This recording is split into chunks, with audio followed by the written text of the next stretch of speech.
السلام علیکم۔ ہمارے آج کی جو ٹاپک ہے، عنوان ہے، وہ اذان کے حوالے سے ہے کہ اذان کے احکام و مسائل جو ہیں ان کا تذکرہ کیا گیا ہے۔ اس میں ایک تو حدیث ہم نے جو پڑھی تھی لاسٹ ٹائم کہ نبی اکرم صلی اللہ علیہ وآلہ وسلم سے سیدنا انس بن مالک رضی اللہ تعالیٰ عنہ بیان فرماتے ہیں کہ رسول اللہ صلی اللہ علیہ وسلم نے ارشاد فرمایا، لا يرد الدعاء بین الاذان والاقامت، نہیں رد ہوتی دعا اذان اور اقامت کے درمیان۔ تو اس سلسلے میں ہم نے کچھ دیگر ایسے مقامات یا اوقات کا تذکرہ کیا تھا کہ جس میں دعا کی قبولیت جو ہے اس کا بیان کیا گیا ہے۔ احادیث سے یہ محسوس ہوتا ہے کہ ان اوقات کے اندر یا ان مقامات پر دعا قبول ہوتی ہے۔ تو اس حدیث کے بعد جو اس کے بعد والی حدیث ہے اس میں نبی اکرم صلی اللہ علیہ وآلہ وسلم سے اذان کے جواب کے حوالے سے تذکرہ موجود ہے، اور اس روایت سے یہ محسوس ہوتا ہے کہ کتنی فضیلت ہے اس شخص کے لیے جو اذان کا جواب دیتا ہے۔ تو وعن جابر رضی اللہ تعالیٰ عنہ، اگر ہم حدیث کو پڑھنا شروع کریں، سیدنا جابر رضی اللہ تعالیٰ عنہ سے روایت ہے۔ سیدنا جابر رضی اللہ تعالیٰ عنہ یہ وہ شخص ہیں، وہ صحابی ہیں جن سے اکثر و بیشتر کام کی احادیث جو ہیں وہ مروی ہیں، یعنی جن میں نبی اکرم صلی اللہ علیہ وآلہ وسلم نے کچھ احکام بیان کیے ہیں، وہ نماز کے متعلق ہیں، روزے، زکوٰۃ یا حج کے متعلق ہیں۔ اور ان سے جو معروف روایت ایک جس کے بارے میں جیسے ایک عرف بن جاتا ہے کہ فلاں روایت، تو اس سلسلے میں سیدنا جابر رضی اللہ تعالیٰ عنہ کی ایک روایت حج کے متعلق ہے، حج کے احکام کے متعلق۔ تو اس میں بڑی تفصیل کے ساتھ سیدنا جابر رضی اللہ تعالیٰ عنہ نے نبی اکرم صلی اللہ علیہ وسلم کی حج کی تفصیل بیان کی ہے، جس سے یہ ثابت ہوتا ہے کہ انہوں نے بڑے اہتمام کے ساتھ حج میں شمولیت کی اور نبی اکرم صلی اللہ علیہ وآلہ وسلم کا بغور جائزہ لیا۔ تو جتنے بھی صحابہ دیگر حضرات جو ہیں وہ حج کے احکام بیان کرتے ہیں، وہ مختصر بعض مواقع کی اور بعض چیزوں کا تذکرہ کرتے ہیں، لیکن سیدنا جابر رضی اللہ تعالیٰ عنہ سے جو روایت ہے وہ حج کی روایت، وہ بڑی ہی مفصل بھی ہے اور بڑی معروف ہے۔ تو اس سلسلے میں سیدنا جابر رضی اللہ تعالیٰ عنہ کی جو آج روایت ہے اس کا ہم تذکرہ کرتے ہیں، یہیں سے آج ہمارا سبق بھی شروع ہوتا ہے کہ جابر رضی اللہ تعالیٰ عنہ سے روایت ہے ان رسول اللہ صلی اللہ علیہ وآلہ وسلم قال، بلا شبہ رسول اللہ صلی اللہ علیہ وآلہ وسلم نے ارشاد فرمایا، من قال حین یسمع النداء، جس نے کہا اس وقت جب سنا اذان کو، اللہم، اے اللہ، رب هذه الدعوة التامة، اے اللہ، اے اس کامل دعا و پکار اور ہمیشہ رہنے والی نماز کے رب، والصلاة القائمہ، اور ایسی نماز جو ہمیشہ قائم رہنے والی ہے اس کے رب، آت محمدً الوسیلۃ والفضیلۃ، محمد صلی اللہ علیہ وآلہ وسلم کو وسیلہ اور فضیلت عطا فرما، وابعثہ مقاماً، اور ان کو مبعوث کر دے، یعنی ان کو اس وابعثہ مقاماً، ایسے مقام پر ان کو فائز کر دے، محموداً، جو کہ بہت ہی عزت والا ہے، یعنی محمود مقام پر ان کو فائز کر، الذی، وہ مقام، وعدتہ، جس کا تو نے ان سے وعدہ فرمایا۔ تو نبی اکرم صلی اللہ علیہ وسلم نے فرمایا، حلت لہ شفاعتی یوم القیامہ، جو شخص یہ کہے گا جب وہ اذان سنے اور اس کے جواب میں یہ دعا پڑھے، تو حلال ہو گئی اس کے لیے میری شفاعت یوم قیامت۔ اخرجہ الاربعہ۔ تو یہ حدیث ہے، اس کے اندر جس بات کا تذکرہ ہے وہ اس طرف اشارہ کرتا ہے کہ نبی اکرم صلی اللہ علیہ وآلہ وسلم کی شفاعت اگر چاہیے روز جزا، تو اس کے لیے یہ ضروری ہے کہ وہ اذان کو بڑے اہتمام اور احترام کے ساتھ سنیں، اور جب اذان سنیں تو اس کے بعد یہ دعا پڑھے، اللہم رب هذه الدعوت التامہ، اے اللہ، اے رب اس کامل پکار کے رب، والصلاۃ القائمہ، اور اے قائم ہونے والی، ہمیشہ قائم رہنے والی نماز کے رب، آت محمدن، عطا کر دے محمد کو، الوسیلۃ، الوسیلۃ، ایسا وسیلہ، والفضیلہ، جو فضیلت والا ہے اور ایسی فضیلت عطا فرما، وبعثہ، اور ان کو فائز کر دے مقاماً، ایسے مقام پر، محموداً، جس کی تعریف کی گئی ہو، یعنی محمود مقام پر ان کو فائز فرما، الذی وعدتہ، وہ مقام جس کا تو نے ان سے وعدہ فرمایا ہے، حلت لہ شفاعتی یوم القیامہ، حلال ہو جائے گی ایسے شخص کے لیے روز قیامت میری شفاعت۔ تو اس روایت سے ہمیں یہ احساس ہوتا ہے کہ یہ بہت ہی قیمتی دعا ہے، اور اس دعا کو پڑھنا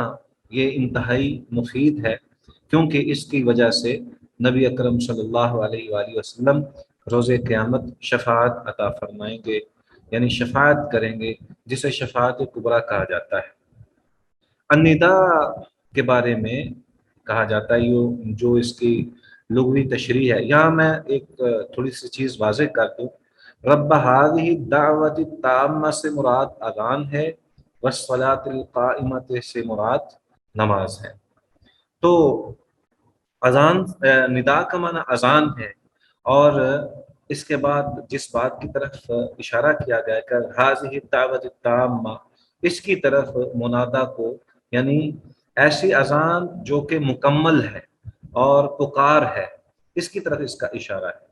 اس دعوت سے مراد توحید کی دعوت ہے، اس کے مکمل ہونے کی وجہ سے اسے تامہ کہا گیا، یعنی اس کے اندر کسی قسم کی کوئی کمی نہیں ہے۔ اس کے اندر جو لفظ ہے اور جو بیان ہے اور جو پکار ہے اور جو اذان ہے، یہ توحید کامل کی اور اتمام کی دعوت اور استحقاق رکھتی ہے اور اس کی دعوت دیتی ہے۔ اس کے علاوہ سب کچھ نقص اور فساد کی زد میں ہے، یعنی توحید کے علاوہ جتنی بھی چیزیں ہیں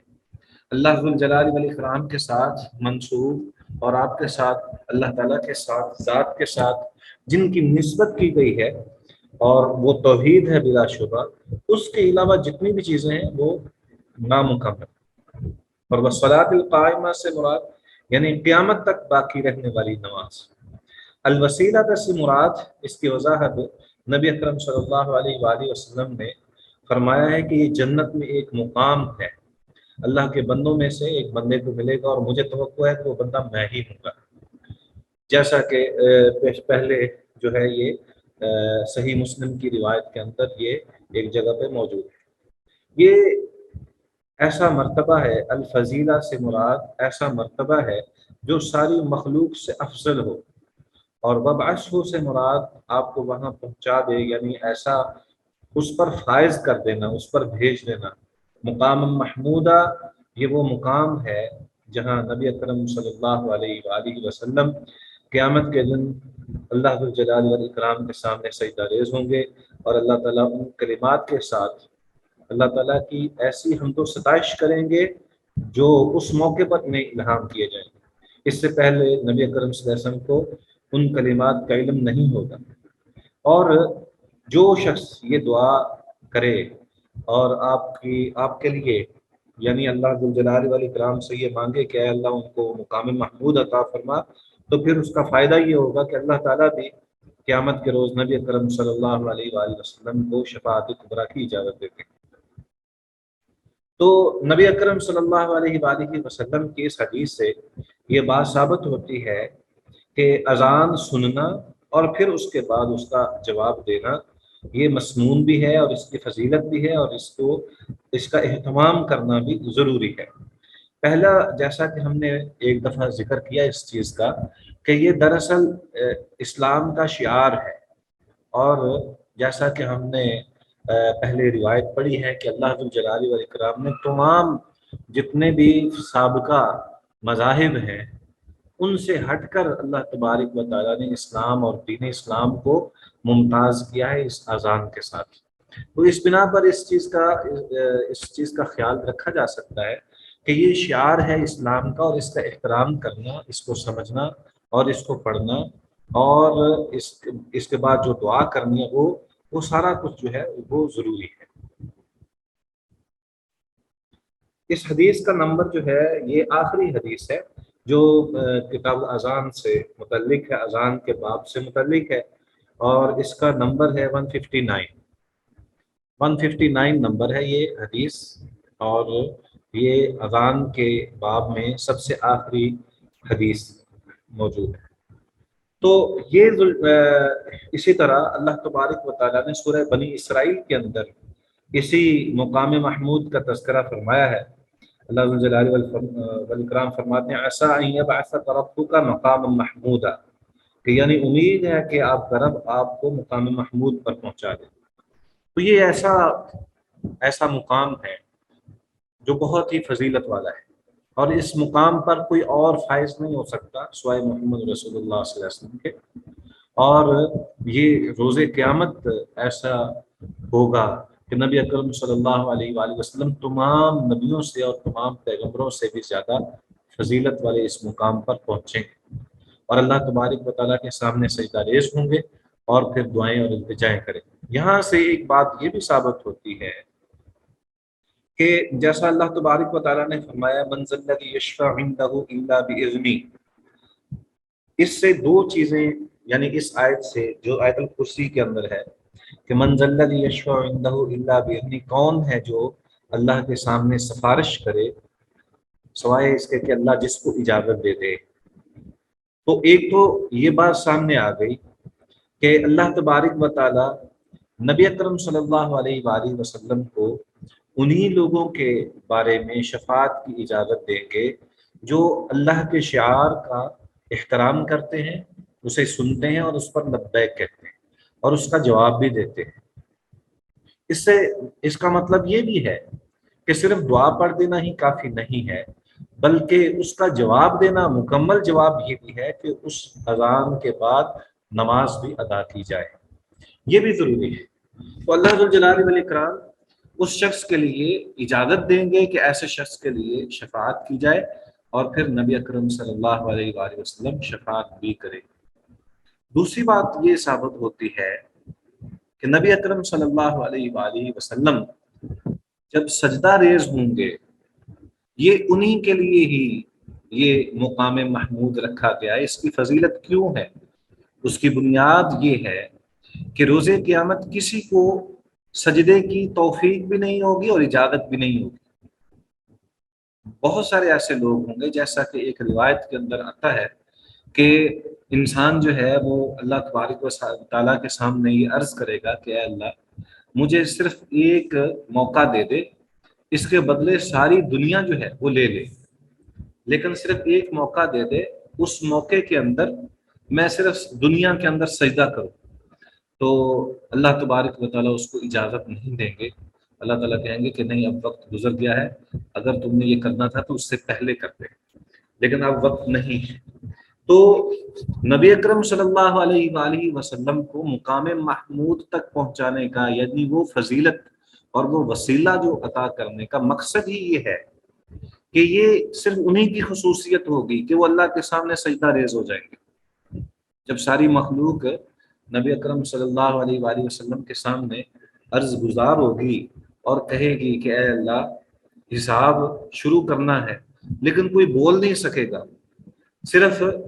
دل کے اندر یہ تڑپ ہوگی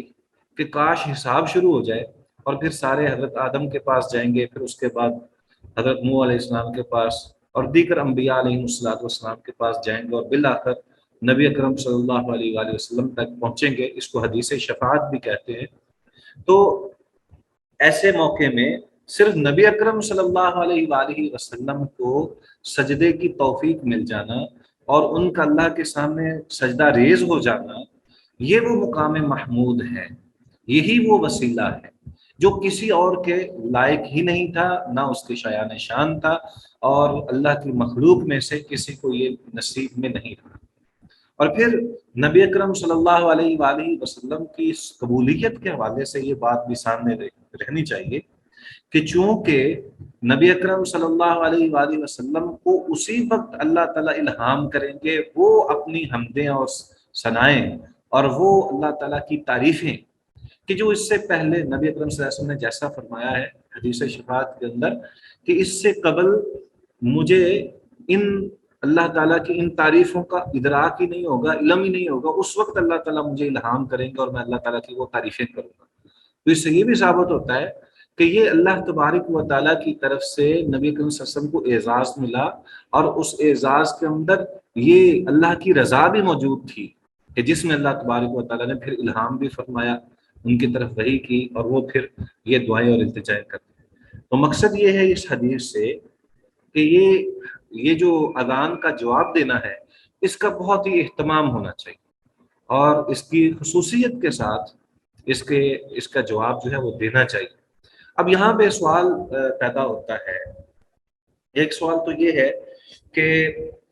ہمارے ہاں بعض اوقات ہم جب کسی علاقے میں ہوتے ہیں تو ایک اذان سنتے ہیں، پھر دوسری اذان سنتے ہیں، پھر تیسری اذان سنتے ہیں، اور پھر ہمارے کانوں میں اللہ تعالیٰ کی جو ہے وہ تکبیرات اور اس طرح کی دیگر جو شعائر اسلام ہے، ندا جو ہے وہ بار بار پڑھتی ہے، تو کیا ہم ہر ایک کا جواب دیں گے یا ہر ایک کو اسی طرح اسی اہتمام کے ساتھ سنیں گے اور پھر اس کا جواب دیں گے؟ تو اس میں جو صحیح بات ہے وہ یہ ہے کہ اللہ ذو الجلال والاکرام نے ہمیں نبی اکرم صلی اللہ علیہ وآلہ وسلم کے ذریعے اس بات کا حکم دیا ہے کہ ہم بطور خاص اہتمام کے ساتھ اذان کا جواب دیں اور اس کو سنیں۔ اب مسئلہ یہ ہے کہ اذان کے جواب دینا، سب سے پہلی بات اس میں یہ ہے کہ جس اذان کو آپ پہلے سنیں اس کو بڑے اچھے طریقے سے سنیں اور خاموشی کے ساتھ سنیں اور پھر اس کا جواب دے دیں، یہ اس کے لیے کافی ہو جائے گا۔ باقی بھی جتنی اذانیں ہو رہی ہیں اس کی طرف سے بھی یہ انشاءاللہ فریضہ ادا ہو جائے گا۔ دوسری بات یہ ہے کہ جس مسجد میں یا جو قریب ترین آپ کے مسجد ہے، اگر آپ اس اذان کا جواب دے دیں گے تو پھر بھی انشاءاللہ العزیز اللہ تبارک و تعالیٰ کی طرف سے یہ اعزاز مل جائے گا، اور اس نے جو احترام کیا ہے اور اس کا جواب دیا ہے اور ندا کو سنا ہے وہ بھی حق ادا ہو سکتا ہے۔ تو یہ تو ہو گیا فریضے کے تک محدود چیز۔ بعض اوقات ایسے حالات ہوتے ہیں کہ انسان جو ہے وہ اذان ہو رہی ہے لیکن وہ مصروف ہوتا ہے اور ایسی حالت میں وہ جواب نہیں دے پاتا۔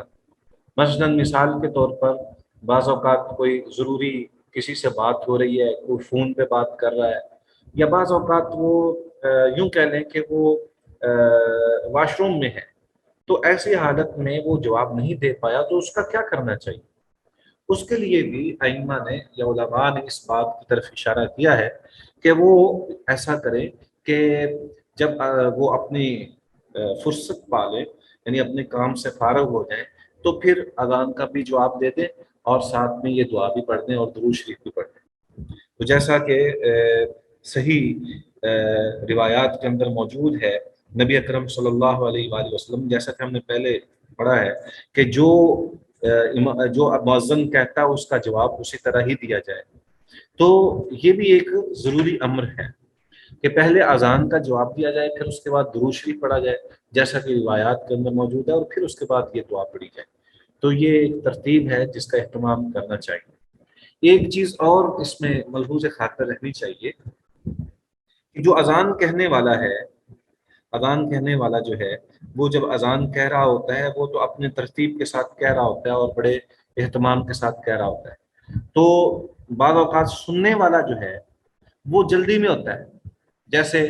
وہ سفر میں ہے، گزر رہا ہے، اذان کی آواز پڑی، ابھی وہ اذان کی آواز پڑ رہی تھی کہ وہ دور چلا گیا اور آواز جو ہے وہ ختم ہو گئی، تو اس کے لیے کیا اتنا ہی کافی ہے جتنا اس نے جواب دیا وہ کافی ہے، یا پھر وہ اپنا جواب مکمل کرے پھر دعا مکمل کرے؟ تو بہتر یہی ہے کہ اگر وہ اس کے کان میں ایک دفعہ اذان کے الفاظ پڑے ہیں اور وہ وہاں سے گزر کر دور جا چکا ہے تو کم از کم وہ اس اذان کا جواب مکمل کرے اور دعائیں مکمل کر دے۔ ایک اور چیز بھی اس میں یہ بھی ساتھ ہمیں سمجھ لینی چاہیے کہ بعض اوقات ایسا ہوتا ہے کہ انسان مصروف ہوتا ہے، تو اس کا طریقہ کیا ہے پھر؟ کیا اذان شروع ہو گئی تو کیا قبل از وقت اس کا جواب دیا جا سکتا ہے؟ یہاں پہ جو احادیث ہیں ہمارے سامنے اس میں یہ ہے کہ اذان کے بعد اس کا جواب دینا چاہیے۔ قبل ازیں اذان سے پہلے ہی جب اذان شروع ہوئی تو انسان جو ہے وہ اذان ابھی مکمل ہونے میں وقت لگ رہا ہے تو وہ ابھی جلدی جلدی جو ہے وہ اس کو مکمل کر لے اس کے جواب کو، تو کیا یہ درست ہے؟ بعض کہتے ہیں کہ اگر ایسی مجبوری اور ایسی حالت ہو کہ اس کا پوری اذان کو سننا اور پھر اس کا جواب دینا، اس پہ اس کو تھوڑی سی مشقت محسوس ہو رہی ہے، تو وہ جیسے ہی اذان شروع ہو تو پھر اس کے بعد اس کا جواب دے لے تو وہ بھی کفایت کر جائے گا۔ حالانکہ احادیث کے اندر اس بات کا تذکرہ موجود ہے کہ جب اذان سنے اور پھر جواب دے، تو اس چیز کو جو ہے وہ سامنے رکھنا چاہیے کہ اذان کا اہتمام، اس کو سننے کا اہتمام، پھر اس کو دہرانے کا اہتمام، اور پھر درود شریف پڑھنا، اور پھر بالآخر اس کا جواب دینا، یہ اس تمام اذان کے جواب کے حوالے سے یہ چیزیں تھیں۔ اللہ تبارک و تعالی ہمیں اس پر عمل کرنے کی توفیق دے۔ اب ہمارا باب جو شروع ہو رہا ہے وہ شروط الصلاۃ، باب شروط الصلاۃ، نماز کی شرائط کے حوالے سے جو باب ہے اس کی طرف ہم آگے بڑھیں گے۔ اس میں جو بنیادی طور پر شرط اس چیز کو کہتے ہیں کہ جس کے وجود کے ساتھ کسی چیز کا وجود ہو، یعنی وہ اس انداز سے ہے کہ جیسے ہم یہ کہہ سکتے ہیں کہ نماز کے لیے طہارت شرط ہے اور مکلف کے لیے بلوغت شرط ہے، یعنی اگر نماز پڑھنی ہے تو طہارت جو ہے وہ اس کے لیے شرط ہوگی۔ اسی طرح جب اللہ تعالیٰ کی طرف سے کسی شخص کو مکلف ٹھہرایا جاتا ہے تو اس کا مطلب یہ ہے کہ یہ اس کے بعد یہ شخص جو ہے یہ بالغ ہو چکا ہوگا، تو بالغ ہونا یہ شرط ہے مکلف ہونے کے لیے، جیسا کہ نماز پڑھنے کے لیے جو ہے وہ طہارت شرط ہے۔ تو اسی طرح یہ شروط کے حوالے سے، نماز کی جو شروط ہیں اس حوالے سے جو باب باندھا ہے امام حافظ ابن حجر رحمہ اللہ نے، تو اس کو بھی کتاب الصلاۃ کے ضمن میں لائے ہیں۔ اس میں سب سے پہلی جو روایت بیان کی جاتی ہے وہ سیدنا علی بن طلق رضی اللہ تعالی عنہ سے روایت ہے۔ وہ کہتے ہیں قال رسول اللہ صلی اللہ علیہ وآلہ وسلم، رسول اللہ صلی اللہ علیہ وآلہ وسلم نے ارشاد فرمایا اذا فسا احدکم فی الصلاۃ، جب دوران نماز تم میں سے کسی کی ہوا خارج ہو جائے نماز میں، فلینصرف، بس چاہیے کہ وہ لوٹ جائے، ولیتوضا،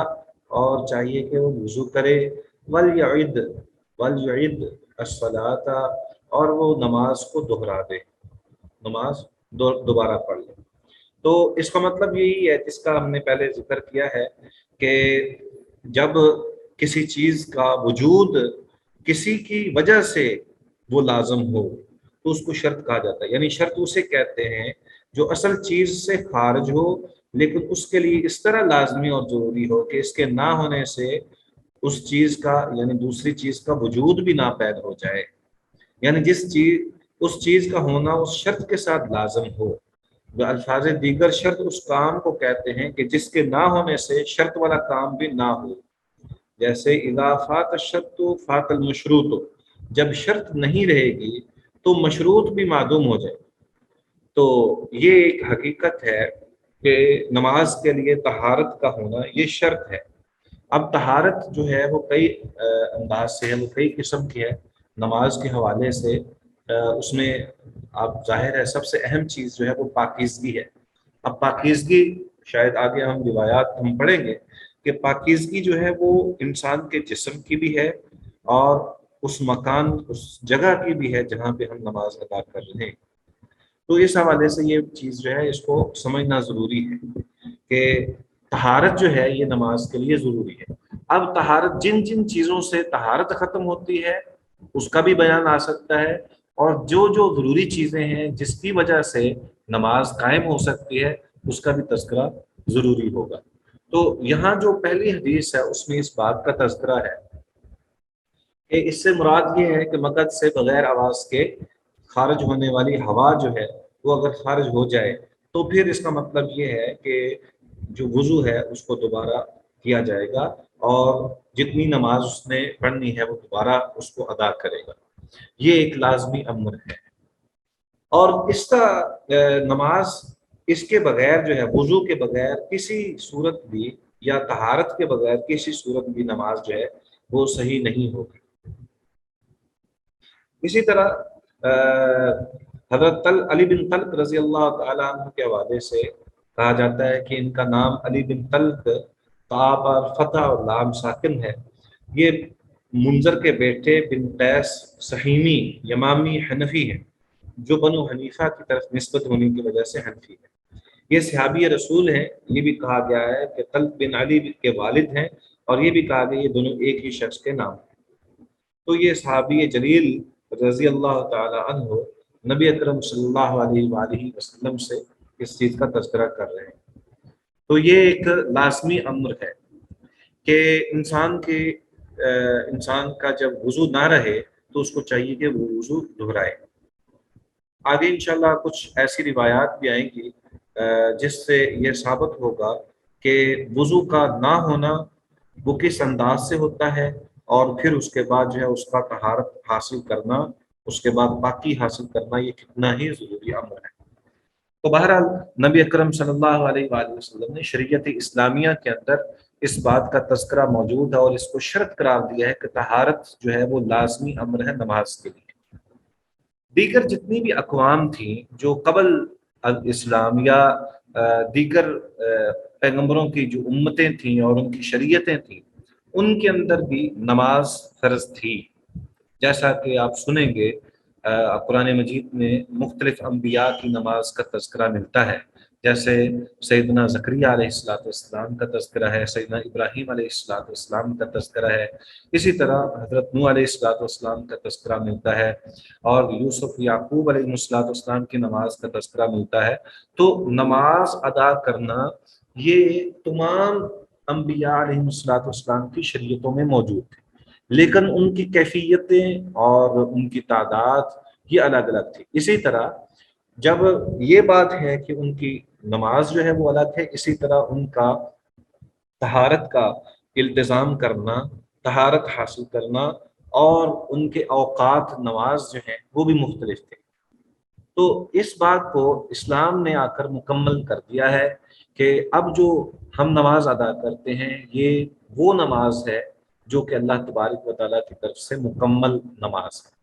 اور اس کے اندر طہارت شرط ہے، اگرچہ پچھلی امتوں میں بھی طہارت کا پایا جانا وہ ضروری تھا۔ تو نماز کے ساتھ تعلق جو ہے طہارت کا، یہ بہت ہی ضروری ہے۔ ایک تو جسمانی طور پر طہارت ہے جو کہ ہم وضو کے ساتھ یا تیمم کے ساتھ حاصل کرتے ہیں، اور دوسرا وہ مکان اور وہ جگہ جہاں پہ ہم نے نماز ادا کرنی ہوتی ہے وہاں پہ اس کی طہارت اور پاکی کے حوالے سے یقین ہونا اور اس کو پاک رکھنا یہ بہت ہی زیادہ ضروری ہے۔ جیسا کہ ہمیں اس چیز کا بھی اندازہ ہے اور ادراک ہے کہ نبی اکرم صلی اللہ علیہ وآلہ وسلم جو ہیں انہوں نے باڑے میں جو خاص کر وہ باڑا جو کہ اونٹوں کا باڑا ہے، ان میں جو ہے نبی اکرم صلی اللہ علیہ وآلہ وسلم نے نماز ادا کرنے سے منع فرمایا ہے۔ ہمیں جو ہے وہ اس بات کی طرف ہمیں محسوس ہوتا ہے کہ جب صرف اونٹوں کے باڑے سے نماز پڑھنے سے منع کیا گیا ہے تو بکریوں کے باڑے میں نماز پڑھنے کی اجازت دی گئی ہے، تو طہارت مکان کے صورت میں جو ہے وہ سامنے چیز آتی ہے تو اس میں کوئی حرج نہیں ہے۔ لیکن ہمارے ہاں جو اکثر و بیشتر آپ سوچتے ہوں گے کہ طہارت جگہ کی پاکیزگی کے حوالے سے اکثر جو پہلے وقت گزرتا تھا اس میں یہ تھا کہ بعض لوگ جو ہیں وہ جس کو ہم کہتے ہیں کہ وہ اگر کچا فرش ہو تو وہاں پر گوبر کا استعمال کیا کرتے تھے، اور اس کے اوپر ہی نماز بھی پڑھی جاتی تھی۔ تو کیا یہ بات ٹھیک ہے؟ اس حوالے سے بھی انشاءاللہ آئندہ بات ہوگی. فی الحال تو سر دست جو ہے ہمارے پاس جو ٹائم ہے اس کے اندر اس بات کی طرف اشارہ ہے کہ ہمیں اپنے جسمانی طہارت جو ہے وہ لازمی رکھنی چاہیے. تو نبی اکرم صلی اللہ علیہ وآلہ وسلم کے حوالے سے یہ جو ابھی میسج بھی کیا ہے عامر بھائی نے کہ اس کے بعد جو الفاظ ہیں انک لا تخلف المیعاد، اس کا معنی یہ ہے کہ بلا شبہ اے اللہ بلا شبہ تو وعدے کی خلاف نہیں کرتا، وعدے کے خلاف نہیں کرتا. تو لا تخلف المیعاد ہے، لا تکلف المیعاد نہیں ہے، وہ غلطی سے میرا خیال ہے لکھا گیا ہے. تو بہرحال انک لا تخلف المیعاد کہ اے اللہ بلا شبہ تو نے جو وعدہ کیا ہے نبی اکرم صلی اللہ علیہ وسلم کے حوالے سے کہ ان کو مقام محمود تک پہنچائے گا، اس کو مکمل فرمائیے، اور بلا شبہ آپ وعدے کی خلاف ورزی نہیں کرتے. یعنی یہ تو اللہ کا اصول ہے کہ اللہ تعالیٰ نے جو جو فیصلے کیے ہیں ان فیصلوں کے اندر وہ کبھی بھی کمی نہیں کرتے. وہ فیصلے جو ہیں وہ اٹل ہوتے ہیں اور ان کی خلاف ورزی اللہ تعالیٰ خود نہیں کرتے. یہ اللہ تعالیٰ کی طرف سے انصاف کا تقاضا بھی یہی ہے. جو طہارت بدن کے حوالے سے یا نماز سے قبل جو شرط ہے اس کی طہارت کی، اس حوالے سے اگر کسی کے ذہن میں کوئی سوال ہو تو وہ پوچھے. ہمارے پاس 2-3 منٹ ہیں انشاءاللہ عزیز. اس میں بہت ساری چیزیں ہیں جس کا ہم تذکرہ کر سکتے ہیں اور اس میں ہمیں سمجھنے کی بھی ضرورت ہے. تو بہرحال اس حوالے سے تیمم کا بھی تذکرہ ہو سکتا ہے اور دیگر امور کا، یعنی طہارت بدن میں وضو کرنے کا. اور پھر اس میں کچھ وہمی صورتحال بھی پیدا ہو جاتی ہے کہ انسان کو یہ اندازہ نہیں رہتا کہ پتہ نہیں اس کا وضو رہا ہے نہیں رہا، یا تو یہ ساری چیزیں جو ہیں وہ احادیث سے، مختلف احادیث سے ہمارے سامنے آتی ہیں. تو اس سلسلے میں انشاءاللہ ہم بات کریں گے. آپ کے ذہن میں کوئی سوال وغیرہ ہے پہلے وہ پوچھ لیجئے تاکہ ہم آگے بڑھیں. اس میں یہ جو الفاظ تھے انک لا تخلف المیعاد، کیا یہی اتنے ہی کافی تھے یا اس کے علاوہ بھی کوئی الفاظ تھے؟ شیخ محترم یہی الفاظ تھے جو عبد المنان راسخ صاحب کی بک میں ہیں، اور میری ان سے ڈائریکٹ بات بھی ہوئی تھی. انہوں نے کہا تھا جی کہ اس کی سند صحیح ہے، جبکہ یہاں پر جو ہمارے محقق علماء ہیں انہوں نے کہا کہ یہ سند اس کی صحیح نہیں ہے. ٹھیک ہے، آپ جس کی تحقیق کو مانتے ہیں اس کے مطابق عمل کر لیجیے، اس میں کوئی حرج نہیں ہے. آپ اگر انسان مجتہد ہو، جب انسان مجتہد ہو تو وہ اپنے جو اس کو محسوس ہوتا ہے بہتر اس پر عمل کر لیتا ہے. لیکن اگر انسان مجتہد نہ ہو تو وہ پھر جس کی طرف اس کا رجحان ہو اس کو فالو کر لے تو اس میں بھی کوئی حرج نہیں. ٹھیک ہے جی، تو آپ جس طرح آپ کو مناسب لگتا ہے اس کے مطابق آپ کر لیجیے. جی آپ سوال کرنا چاہ رہے ہیں ایمن عبداللہ؟ جی سر، میرا بھی اسی سے متعلق سوال تھا، کیونکہ قریب رحیم میر محمدی صاحب جو ہیں انہوں نے پڑھایا تھا، تو وہ انہوں نے جسٹ یہیں تک پڑھایا تھا کہ وَبْعَثْهُ مَقَامًا مَحْمُودًا الَّذِي وَعَدتَّ. اور میرے ذہن میں بھی یہی سوال تھا کہ جیسے اکثر وہ آ رہا ہوتا ہے اذان کے بعد ٹی وی وغیرہ پہ آ رہی ہوتی ہے پوری دعا انک لا تخلف المیعاد، تو میں اس بارے میں بھی تھوڑی کنفیوز تھی کہ یہ الفاظ مستند حدیث میں کہاں تک ہیں، اور کیا باقی لفظ ضعیف حدیثوں میں ہیں یا پھر لوگوں نے خود سے ایڈ کیے ہیں، یا وہ اس کا کوئی حدیث سے تعلق ہے. یہاں میں اب تھوڑی سی یہ بات بالکل یقینی طور پر آپ لوگوں نے اس کا تذکرہ کیا ہے تو اس میں کنفیوژن ہو جاتی ہے. اس میں میں تھوڑا سا آپ کی رہنمائی کرتا ہوں. ہمارے پاس 1 منٹ ہے، ہم اس کے بعد انشاءاللہ نماز کے وقفے کے بعد دوبارہ آدھے گھنٹے کے وقفے کے بعد دوبارہ جوائن کریں گے کلاس کو. لیکن میں یہاں پہ یہ ضرور تذکرہ کر دینا چاہتا ہوں، عبادات سے متعلق جو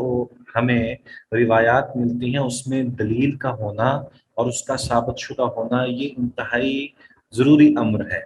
اور اگر فضائل کے اندر کوئی چیز آپ کو سامنے آ جاتی ہے جیسے دعائیں ہیں یا جیسے فضیلت والی کوئی چیز ہے، اس کو لازم قرار نہیں دیا گیا، وجوب پر دلالت نہیں کرتی، فریضے کے طور پر اس کو ثابت نہیں سمجھا جاتا، تو ایسی بہت ساری فضائل والی روایات یا دعائیں یا ایسی باتیں جو ہیں ان کو ہم قبول کر لیتے ہیں، ہم ان کے اوپر عمل کر لیتے ہیں اور اس میں کوئی حرج نہیں ہے، بشرطے کہ اس کے خلاف کوئی ایسی چیز نہ ہو. ٹھیک ہے جی، تو اگر کوئی دعا ایسی ہو تو پھر اس میں کوئی حرج نہیں ہے. جی بسم اللہ الرحمن الرحیم. الحمدللہ والصلاۃ والسلام علی سید الانبیاء وعلی آلہ واصحابہ اجمعین، اما بعد. کیا آپ لوگ پہلے سیشن میں موجود تھے؟ جی سر موجود تھے. اچھا، آخر میں ایک سوال ہوا تھا، کیا آپ کو یاد ہے کہ وہ سوال کیا تھا؟ نماز جب شروع ہو گئی تھی اس کے بعد مجھے نہیں پتا، بٹ میں اس سے پہلے موجود تھی. شاید وہ ان نقلات میعاد والا کویشچن تھا کوئی. سوال یہ تھا کہ جب اذان کے بعد کی جو دعا ہے اس کے اندر کچھ الفاظ ایسے ہیں انک لا تخلف المیعاد، اور ہمارے اس بلوغ المرام کے متن کے اندر ان کا اضافہ نہیں ہے، لیکن بعض جگہوں پر اس کا تذکرہ موجود ہے. اور کیا یہ پڑھنے چاہیے یا نہیں پڑھنے چاہیے، تو میں نے تھوڑی سی وضاحت کرنے کی کوشش کی تھی. میں اس کو تھوڑا سا ریپیٹ بھی کر لیتا ہوں تاکہ ہمارے لیے آسانی ہو جائے، اور جو احباب ہمارے ساتھ ابھی ویٹنگ میں ہے یا شریک ہونے کی کوشش میں ہیں وہ شریک ہو جائیں. تو اس سلسلے میں سب سے پہلی بات یہ ہے کہ نبی اکرم صلی اللہ علیہ وآلہ وسلم سے، اللہ ذوالجلال والاکرام سے جو احکام ہیں، احکام کی روایات جو ہیں ان کے اندر چونکہ احکام عبادات پر مشتمل ہیں، یعنی جہاں حکم ہوتا ہے وہ عبادت ہوتا ہے، تو عبادت کے لیے دلیل کا ہونا ضروری ہے. اور کچھ فضیل ذکر ہو رہا تھا کہ نبی اکرم صلی اللہ علیہ وآلہ وسلم سے اور قرآن مجید میں جو احکام والی روایات ہیں ان پر عمل کرنے کے لیے چونکہ شرط ہے کہ لازمی طور پر وہ صحیح روایت ہو، اس پر ہی عمل کیا جائے گا، تو وہ کیا جاتا ہے. جبکہ فضائل کے اندر یا نوافل کی ادائیگی کے اندر یا جس میں استحبابی کیفیت ہوتی ہے، یعنی شریعت کے اندر مستحب جو اعمال ہیں، افعال ہیں، ان کے حوالے سے جو وہ شرائط جو صحیح روایات کے حوالے سے ضروری ہوتی ہیں، وہ بعض اوقات ان کے علاوہ بھی دیگر روایات کو قبول کر لیا جاتا ہے، جیسا کہ یہ الفاظ ہیں انک لا تخلف المیعاد. دوسری بات میں یہاں پہ اس بات کا تذکرہ ضرور کرنا چاہوں گا کہ وہ معیار کیا ہے احادیث کے اندر قبول کرنے اور اس کو چھوڑنے، یعنی ضعیف ہونے کے بعد بعض اوقات ایسی روایات ہوتی ہیں جو ان میں ضعف پایا جاتا ہے، تو کیا ان کو ایسی حالت میں قبول کیا جا سکتا ہے؟ جیسے میں نے فضائل کے حوالے سے ذکر کیا، تو اس میں جس بات کا اہتمام کیا جاتا ہے ان میں فضیلت کے اعتبار سے یا قبولیت کے اعتبار سے یہ بات دیکھی جاتی ہے کہ یہ روایت کس کتاب کے اندر موجود ہے. ہمارے ہاں جو احادیث کی مختلف کتب ہیں ان کے درجے محدثین نے مقرر کیے ہیں، اور ان میں کچھ تو مؤلفین نے، یعنی جنہوں نے کتابیں لکھی ہیں انہوں نے ہی ان کا درجہ مقرر کیا ہے. جیسے کہ ہمارے ہاں صحاح ستہ ہے، تو صحاح ستہ جو ہے ان میں 2 کتابیں تو وہ ہیں جن کو ائمہ محدثین نے یا ان کے لکھنے والوں نے خود صحیح کہا، جیسے صحیح بخاری اور صحیح مسلم ہے. اسی طرح ان کے علاوہ باقی جتنی بھی سنن ہیں ان میں جامع ترمذی بھی ہے، جامع سنن نسائی بھی ہے، اور اسی طرح ابن ماجہ بھی ہے، اور اسی طرح سنن ابی داود بھی ہے. تو دیگر جتنے بھی محدثین، یہ چاروں محدثین ہیں، انہوں نے اپنی کتاب کے ساتھ صحیح کا لفظ یا لاحقہ نہیں لگایا، جس سے یہ محسوس ہوتا ہے کہ اگر وہ اس کتاب کے اندر صحیح کی شرط خود امام نے نہیں لگائی تو اس میں ضعیف روایت کا ہونا کوئی بعید نہیں ہے. لیکن یہاں پہ یہ بات ذہن نشین رہنی چاہیے کہ امت نے صحاح ستہ کو قبول کیا ہے، اور اس بات پر تقریباً اجماع ہے کہ صحاح ستہ جو ہیں یہ امت کے ہاں اس کا درجہ جو ہے وہ بہت ہی اہمیت والا ہے. اگرچہ ان سے ہٹ کر بھی احادیث کی کچھ کتابیں موجود ہیں جن کے اندر صحت کا زیادہ اہتمام کیا گیا ہے، جیسے صحیح ابن خزیمہ ہے. صحیح ابن خزیمہ جو کتاب ہے اس کے اندر بہت ہی زیادہ اہتمام کیا گیا ہے کہ صحیح روایات ہی شامل کی جائیں. اسی طرح صحیح ابن حبان ہے، اور اس کے ساتھ ساتھ مسند امام احمد بن حنبل وہ بھی کتاب ہے، لیکن یہ وہ کتابیں ہیں جن کو امت میں بہرحال وہ درجہ نہیں دیا جو صحاح ستہ کو دیا ہے۔ تو اس اعتبار سے اگر دیکھا جائے کہ اگر فضائل کے اندر ان صحاح ستہ کے اندر یا صحیحین کے اندر اگر کوئی روایت آتی ہے تو اس کو اخذ کر لینے میں کوئی حرج نہیں ہوتا، اور اس میں اگر ذوق بھی ہو تو اگر وہ فضیلت کے حوالے سے یا دعا کے اعتبار سے کوئی مثلا نبی صلی اللہ علیہ وسلم کی طرف منسوب کوئی دعا بتا دی جاتی ہے کہ نبی اکرم صلی اللہ علیہ وآلہ وسلم نے یہ دعا فرمائی تھی، اب ائمہ محدثین اگر اس کو ضعیف کہہ دیں کہ یہ جو دعا ہے یہ ضعیف ہے، اس کی سند درست نہیں ہے، یا اس کا اتنا جو ہے وہ پایا نہیں ہے کہ اس کو صحیح قرار دیا جائے یا اس کو قبول کیا جائے، تو اس میں کوئی حرج نہیں ہے کہ اگر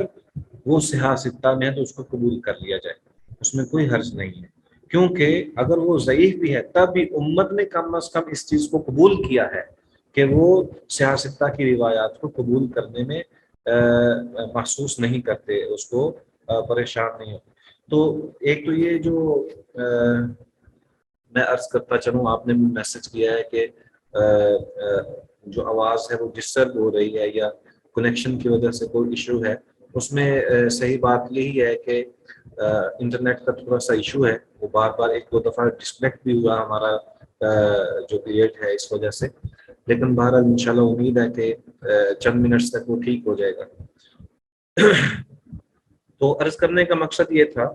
کہ روایات کے اندر اگر آپ کو کہیں کسی محدث کی طرف سے یہ محسوس ہوتا ہے کہ یہ لفظ جو ہے یا یہ عبارت جو ہے یہ ضعیف ہے یا یہ روایت جو ہے وہ ضعیف ہے، پھر اس کو شامل کیوں کیا جاتا ہے؟ اس کی بنیاد یہ ہوتی ہے کہ محدث کے نزدیک بعض اوقات وہ روایت جو ہے وہ امت نے قبول کی ہوتی ہے یا اس کی دوسری سند موجود ہوتی ہے جو شاہد کے اعتبار سے اس کو تقویت پہنچا رہی ہوتی ہے۔ اور میں نے اس کو اس انداز سے اس لیے بیان کیا ہے کہ جب آپ دیکھیں ہمارے ہاں جو پچھلے اسباق تھے ان میں کئی دیگر روایات ایسی ایک سے زیادہ روایات ایسی تھیں جن کے بارے میں کہا گیا کہ یہ ضعیف ہیں، تو اگر تو وہ روایات صحیحین کے علاوہ اگر وہ سنن اربعہ کے اندر موجود ہیں تو اس کا مطلب یہ ہے کہ چونکہ امت نے صحاح ستہ کو قبول کیا اس لیے فضائل کے حوالے سے اس کو قبول کر لینے میں کوئی حرج نہیں ہے، اس کو قبول کیا جا سکتا ہے۔ تو میرا خیال ہے کہ آپ کو یہ بات سمجھ آ گئی ہوگی۔ اب اس میں ایک محدث جو ہیں وہ اس کو کہتے ہیں کہ یہ ضعیف ہے، دوسرے کہتے ہیں یہ صحیح ہے، تو اس کا مطلب بھی یہی ہے کہ بعض اوقات ایک کے سامنے کوئی شواہد ہوتے ہیں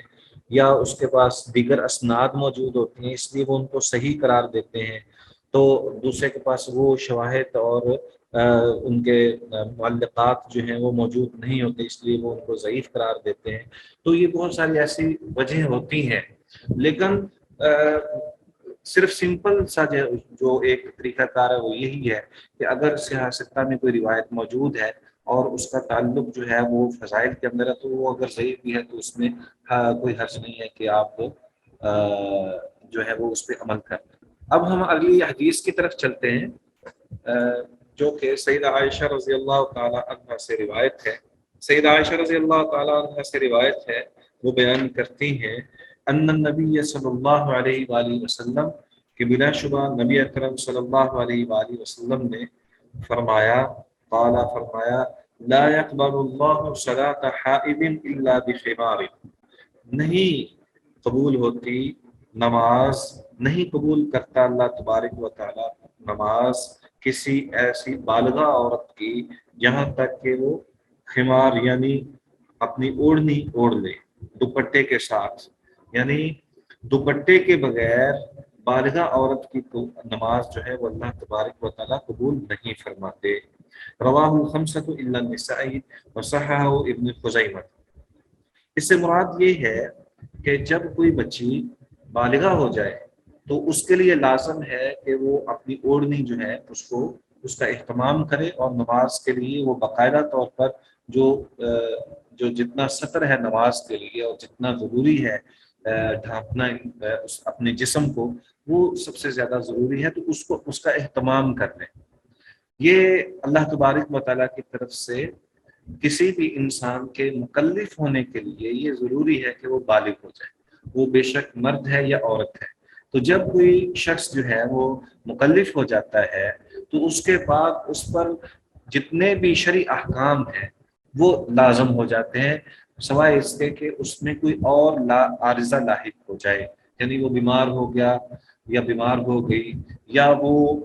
اس کے اندر جو ہے وہ سفر کی کیفیت ہے یا کوئی اور اضطراری کیفیت ہے، تو ایسی صورتحال میں تو معافی مل سکتی ہے۔ لیکن جب کوئی شخص بالغ ہو جائے اس کے بعد اس پر شریعت کے تمام احکام جو ہیں وہ لاگو ہو جاتے ہیں، نافذ ہو جاتے ہیں۔ تو اسی لیے یہاں پر جب تک وہ بچی جو ہے وہ بالغ نہیں تھی اس وقت تک تو اس پر نماز بھی اس انداز سے فرض نہیں تھی، لیکن جیسے ہی وہ بلوغت کی حد تک پہنچ گئی تو پھر اس کے اوپر وہ تمام لوازمات جو ہیں جو کہ ایک خاتون کے ہوتے ہیں، ایک عورت کے ہوتے ہیں، وہ عبادت کے ادا کرنے کے حوالے سے، نماز کی ادائیگی کے حوالے سے، وہ تمام کے تمام اس پر لازم ہو گئے۔ یہاں پر ایک یہ سوال پیدا ہوتا ہے، جیسے میں نے ذکر کیا ہے کہ اگر کوئی خاتون جو ہے وہ بالغ نہیں ہے تو پھر نبی اکرم صلی اللہ علیہ وآلہ وسلم نے پردہ کب فرض کیا ہے؟ یہاں سے یہ سوال پیدا ہوتا ہے نا کہ اگر کوئی بچی جب تک بالغ نہیں ہے تو وہ اپنی اوڑھنی کے بغیر بھی نماز پڑھ لے تو کوئی حرج نہیں ہے، اس کا مفہومی مخالف تو یہ بنتا ہے۔ تو دوسری طرف یہ بھی ایک سوال بنتا ہے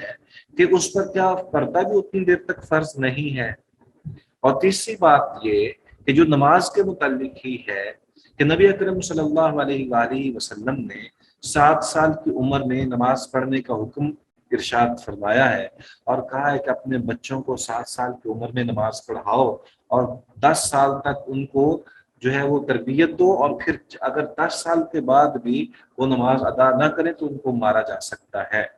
تو اس سے کیا ثابت ہوتا ہے؟ اگر تو بچیاں جو ہیں وہ اس کے بعد بالغ ہو رہی ہیں تو پھر 10 سال کی شرط کیوں لگائی گئی؟ یہاں پہ اس بات کی طرف جو ہے وہ ملحوظ رہنی چاہیے یہ بات کہ وہ حکم عام ہے۔ نبی اکرم صلی اللہ علیہ وآلہ وسلم نے جو 7 سال سے تربیتی انداز سے نماز کے اندر شمولیت کے حوالے سے بچے کو حکم دے دیا ہے، یہ ایک عام حکم ہے۔ اور دوسری طرف جو کہ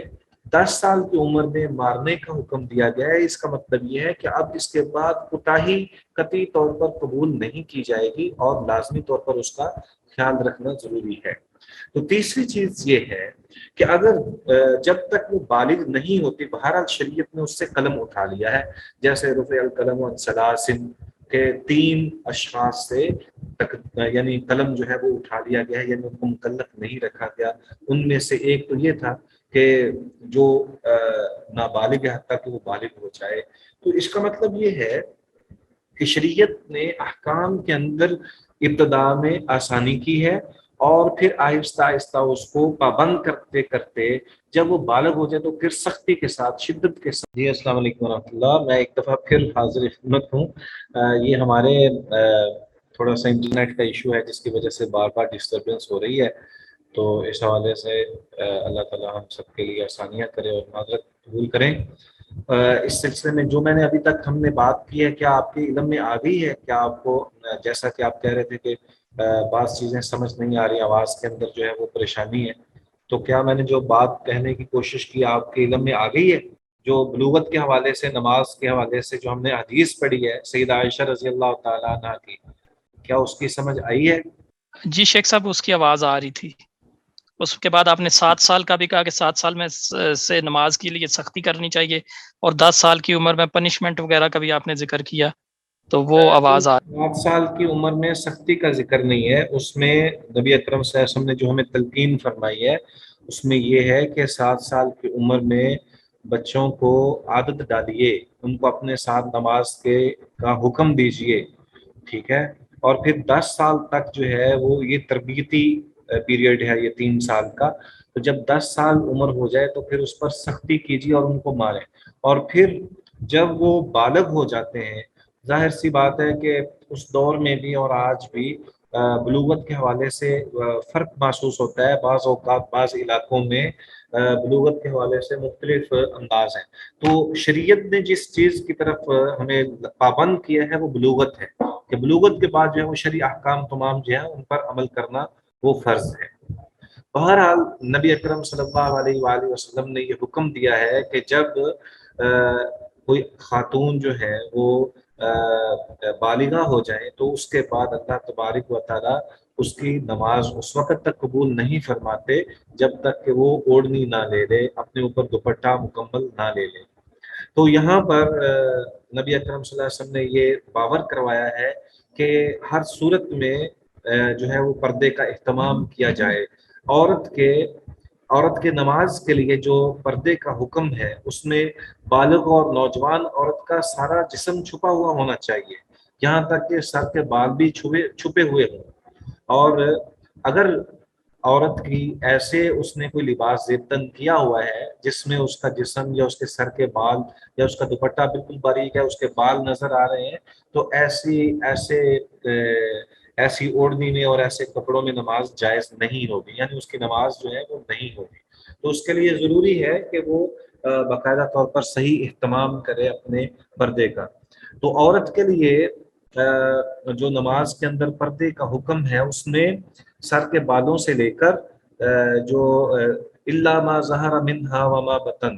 یہ جو حکم ہے میں ربی ہے جس کے اندر یہ بتایا گیا ہے کہ جو چیز ظاہر ہو جائے اس کے علاوہ، تو اس میں چہرہ آتا ہے اور اس میں جو ہے وہ پاؤں کے اوپر والا جو حصہ ہے وہ ہے، اور ہاتھ کی ہتھیلیاں ہیں. اگر یہ چیز جو ہے وہ نماز کے اندر جو ہے یہ ظاہر ہو جائے تو اس میں تو کوئی حرج نہیں ہے. البتہ اس کے علاوہ مکمل طور پر خاتون کو نماز کے وقت نماز کی حالت میں با پردہ ہونا یا اس کا اپنے جسم کو ڈھانپنا یہ ضروری ہے. اسی طرح سیدنا جابر رضی اللہ تعالی عنہ سے روایت ہے کہ ان النبی صلی اللہ علیہ وآلہ وسلم قال له، کہ بلا شبہ نبی اکرم صلی اللہ علیہ وآلہ وسلم نے انہیں فرمایا، ان کان الثوب واسعا، اگر وہ کپڑا فراخ یعنی وسعت والا، فلتحف به، تو اس کو جسم پر لپیٹ لو، یعنی فی الصلاۃ، یعنی کہ نماز میں. ولمسلم، اور مسلم کے الفاظ یہ ہے، فخالف بین طرفیہ، کہ کپڑے کے دونوں کناروں کو ایک دوسرے کے مخالف کندھوں پر ڈال دو. وَإِن كَانَ ضَيِّقًا فَاتَّزِرْ بِهِ، اور اگر کپڑا تنگ ہو تو اسے تہمد کی صورت میں باندھ دو. وَلَهُمَا من حدیث ابی ہریرہ، اور صحیحین کے اندر حضرت ابو ہریرہ رضی اللہ تعالی عنہ سے روایت ہے، وہ کہتے ہیں، لا یصلی احدکم فی الثوب الواحد، لا یصلی، کوئی بھی شخص نماز نہ پڑھے، احدکم، تم میں سے کوئی ایک نہ نماز پڑھے، فی الثوب الواحد، ایک کپڑے میں، لیس علی عاتقہ منہ شیء، نہ ہو اس کے کندھے پر اس کپڑے کا کوئی حصہ. یعنی یہاں سے یہ بات واضح ہو رہی ہے، ان دونوں روایات اور الفاظ جو کہ بخاری و مسلم کے اندر ہیں اور صحیح مسلم کے اندر اس میں اضافہ بھی ہے، اس حوالے سے جو بات سامنے آ رہی ہے، ایک تو پہلے یہاں پر یہ بات واضح کر دینے کی ضرورت ہے، اور وہ یہ ہے کہ سیدنا جابر رضی اللہ تعالی عنہ یہ ایک غریب انسان تھے، غریب صحابی تھے، ان کے پاس کوئی بہت زیادہ مال نہیں تھا. تو نبی اکرم صلی اللہ علیہ وآلہ وسلم نے ان سے اس وقت یہ ارشاد فرمایا کہ جب ان کی قسم پرسی والی حالت تھی تو آپ صلی اللہ علیہ وسلم نے ان کو یہ ہدایت جاری کی کہ اگر تو تیرے پاس بہت بڑا کپڑا ہے، بے شک وہ ایک ہی کیوں نہ ہو، بڑا کپڑا ہے، تو اس کو اپنے ارد گرد لپیٹ لو نماز کے اندر. اور اگر دوسری صورت یہ ہے کہ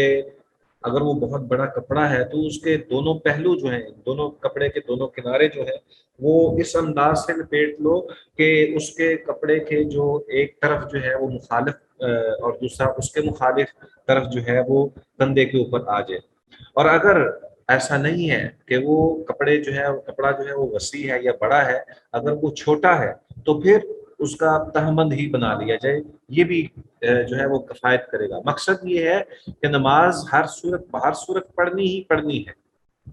نماز بہر صورت ادا کرنی ہی کرنی ہے، اس میں کسی قسم کی جو ہے وہ کوتاہی کی گنجائش نہیں ہے. اور اگر کپڑا نہیں ملتا تب بھی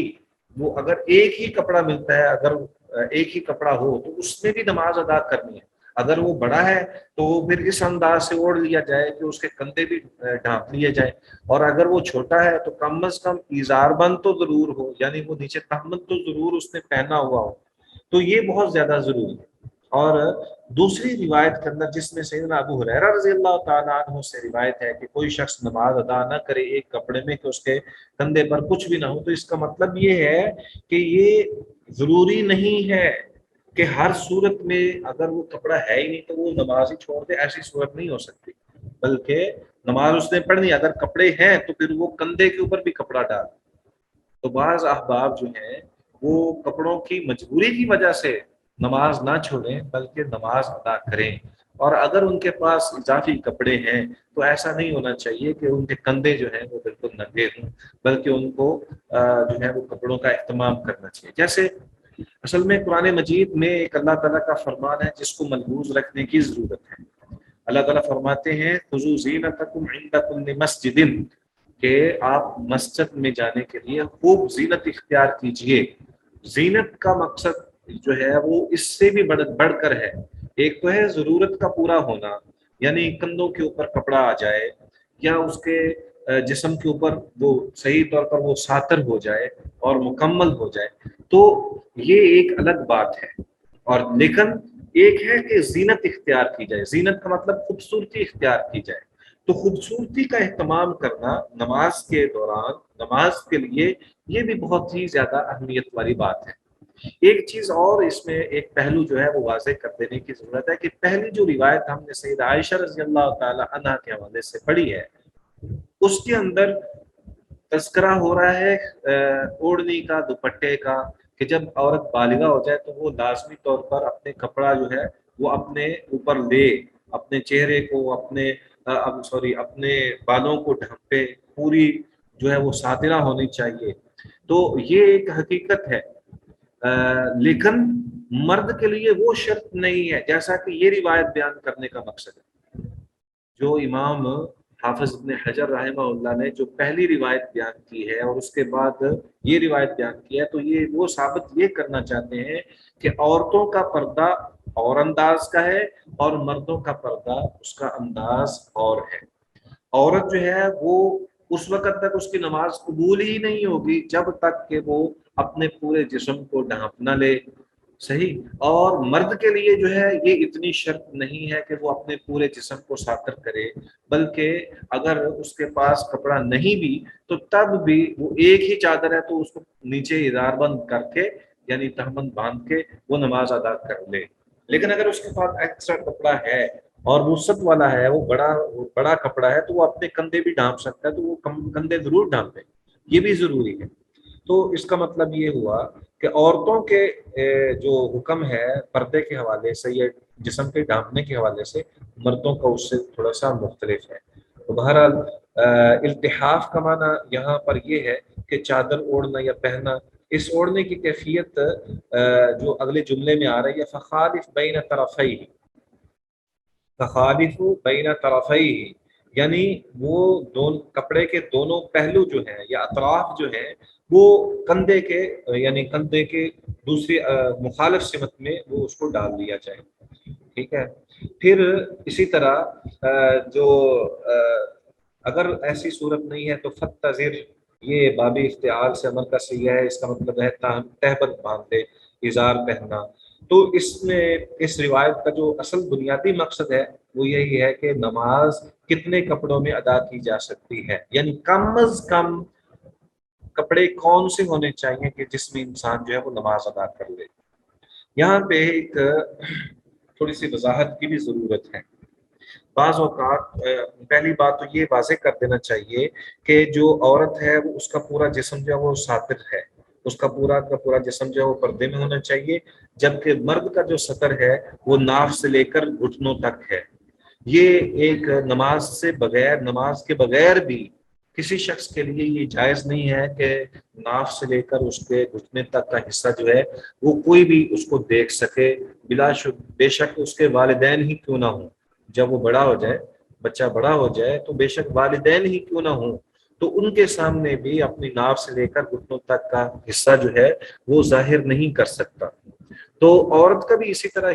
طرح کی ہی کیفیت ہے کہ عورت بھی کسی غیر عورت کے سامنے بلا وجہ اپنے جسم کو بغیر ستر کے نہیں رکھ سکتی، یہ ایک لازمی امر ہے۔ لیکن جب نماز کی کیفیت ہے تو کم از کم کپڑوں کا تذکرہ کر دیا گیا ہے، لیکن زیادہ سے زیادہ اس کا اہتمام، جیسا کہ قرآن مجید کی آیت ہے خذوا زینتکم عند کل مسجد، اس کو سامنے رکھتے ہوئے صحیح طور پر اہتمام کے ساتھ نماز ادا کی جائے اور کپڑوں کا اہتمام کیا جائے، تو یہ ضروری ہے۔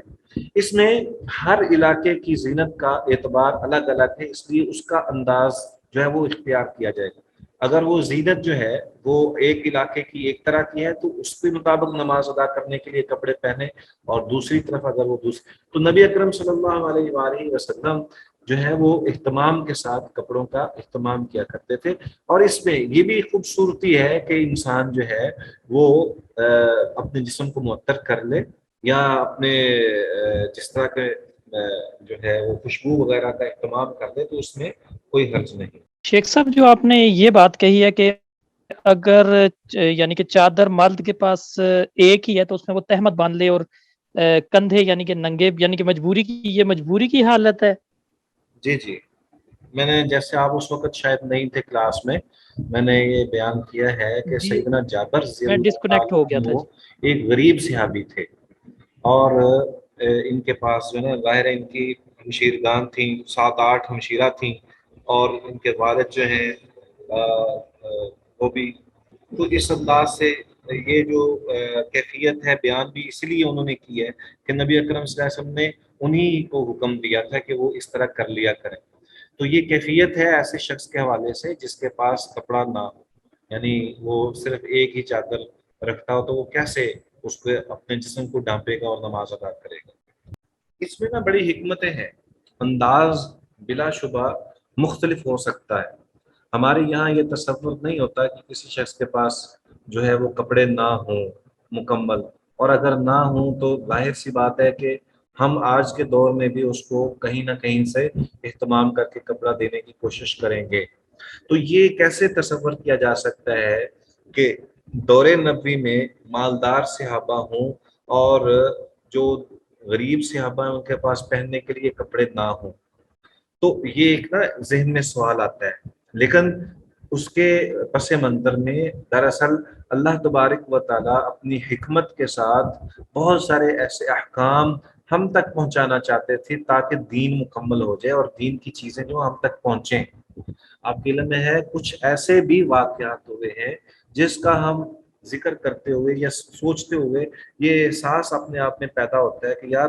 نبی اکرم صلی اللہ علیہ وآلہ وسلم اللہ تبارک و تعالیٰ کے سب سے محبوب پیغمبر تھے، اور ہماری امت جو ہے اس کے پاس آپ دیکھیں بالکل ابتدا میں کیا کیفیت تھی اور آخری ایام میں کیا کیفیت تھی، یعنی اللہ تبارک و تعالیٰ نے اپنے دین کو مکمل کرنا تھا۔ اس انداز سے وہاں غربت کا بھی دور دیکھا گیا ہے اور وہاں کے احکام بھی ہمیں ملے ہیں، اور وہاں مال بھی اتنا وافر دیکھا گیا ہے اور اتنی زیادہ کثرت مال بھی تھی کہ نبی اکرم صلی اللہ علیہ وسلم نے ایک ہی مجلس میں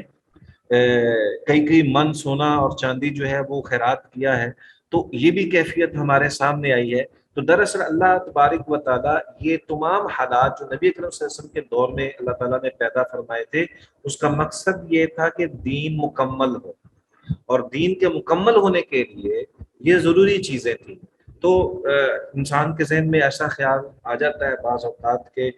کیا یہ بھی ہو سکتا ہے کہ ایک ہی چادر ہو کسی شخص کے پاس اور اس میں وہ نماز ادا کرے؟ تو یہ ذہن میں رہنا چاہیے کہ اللہ تعالیٰ نے جو دین رکھا ہے اس کے اندر ہر چیز ہے، اور اس میں اس کو مکمل کرنے کے حوالے سے اللہ تعالیٰ نے اپنی حکمت کے تحت اس دور میں جو بھی ذریعے اختیار کیے، یا جو بھی جس کو غریب رکھا یا جس کو امیر رکھا، وہاں بیمار بھی تھے، تندرست بھی تھے، جوان بھی تھے، بوڑھے بھی تھے، بچے بھی تھے، تو وہ تمام کے تمام احوال جو ہیں وہ دین کے مکمل کرنے کے حوالے سے۔ بہرحال ہم آگے پڑھتے ہیں جی۔ آگے جو حدیث ہے ہمارے سامنے،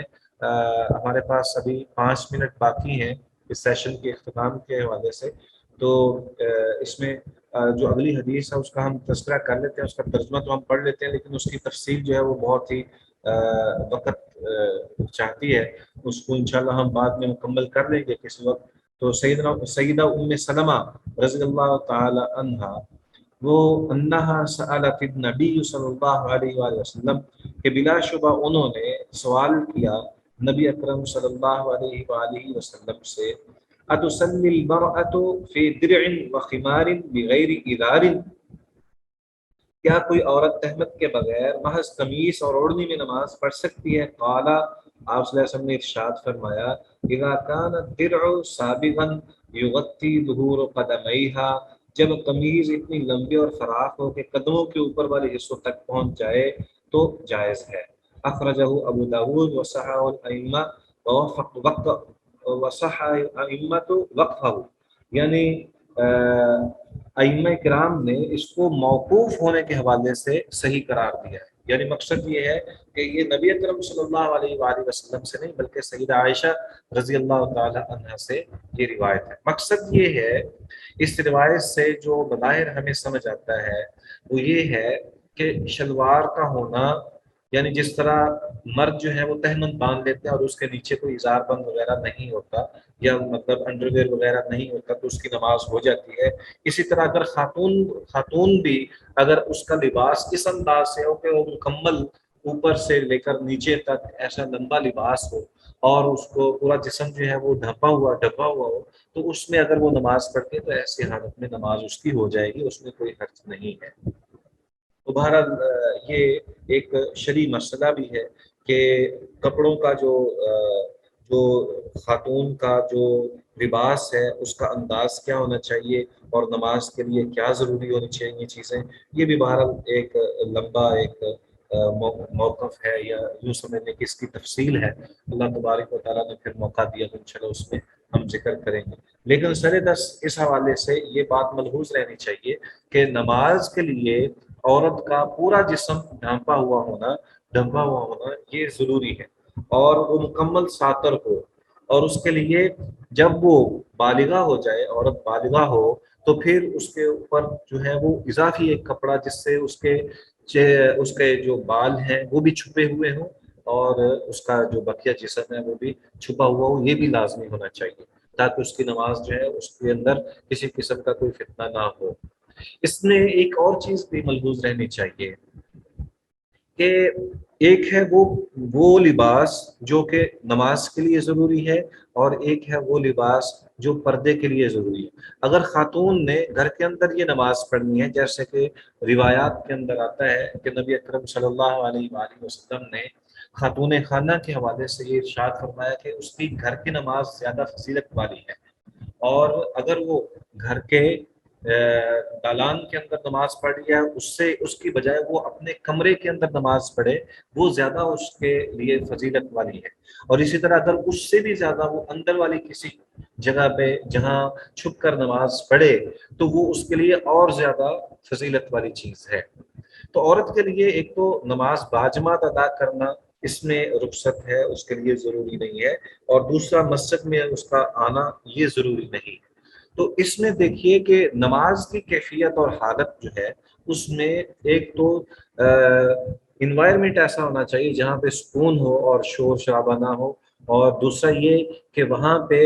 دوسرے عام افراد جو ہیں وہ نہ ہوں، اور تیسرا یہ کہ اس کا جسم جو ہے وہ مکمل طور پر ساتر ہو۔ یہ اہتمام جو ہے وہ عورت کی نماز کے لیے اسپیشلی رکھا گیا ہے۔ لیکن اگر کوئی عورت جماعت کے ساتھ نماز ادا کرنا چاہے، مسجد میں جا کر نماز ادا کرنا چاہے، تو اس کو روکنے کی ممانعت موجود ہے کہ نبی اکرم صلی اللہ علیہ وآلہ وسلم نے عورتوں کو مسجد میں جانے سے روکنے پر منع کیا ہے کہ ان کو نہ روکا جائے۔ اگر وہ مسجد میں جا کے نماز ادا کرنا چاہتی ہیں تو ان کو ادا کرنے دیا جائے۔ یہاں پر ایک اور چیز جو ہے وہ بھی ملحوظ رہنی چاہیے کہ سیدہ عائشہ رضی اللہ تعالی عنہا کے حوالے سے ایک روایت ہے جس کے اندر یہ بیان کیا گیا ہے کہ وہ صبح کے وقت جب نماز پڑھنے کے لیے آتی تو اپنے پورے جسم کو لپیٹ کر حاضر ہوتی۔ تو اس سے یہ ثابت ہوتا ہے کہ عام پردے کی حالت جو ہے وہ زیادہ اہمیت والی ہے۔ جی، آج کا یہیں تک سبق ہے، انشاءاللہ العزیز ہم آئندہ ہفتہ کوشش کریں گے دوبارہ جو ہے وہ آگے پڑھیں۔ اللہ تعالیٰ ہم سے قبول و منظور فرمائے. بہت شکریہ. جزاکم اللہ خیر. احسن الجزاء. السلام علیکم ورحمۃ اللہ وبرکاتہ.